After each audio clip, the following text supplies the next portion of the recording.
मालकानगिरी जिले में कोहल है लॉकडाउन। आज जिला भितर निजस्व मोटरसाइकेल और कार चलाइबा लगी लोकों को अनुमति देले जिलापाल।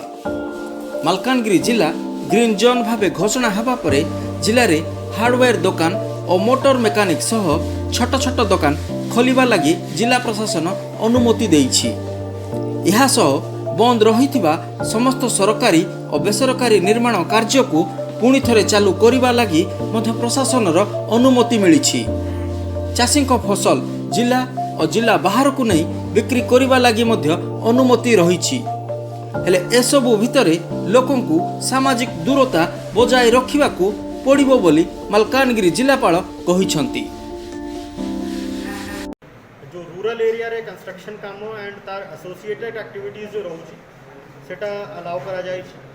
अर्बन एरिया रे जो जगह रे हमर कैंप साइट रे लेबर रही पारिबे किबा तांकर end to end transportation insure contractor करी पारिबे से सब जगह रे हमर कंस्ट्रक्शन एक्टिविटी अर्बन एरिया रे भी पार्शियली अलाउ करा जाय। लोकों को इकोनॉमिक एक्टिविटी पाई भी जेमिति फैसिलिटेट करा जाउ छै।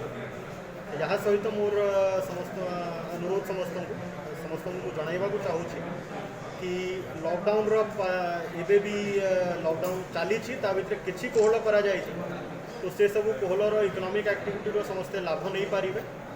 ता सहित समस्ते टिके सोशल डिस्टेंसिंग मास्क ये सब जो रहउछि सेटार फॉलो सेटा को फॉलो करले समस्त को पाई हमर सोसाइटी पाई भलो हेबो। Bureau report public voice.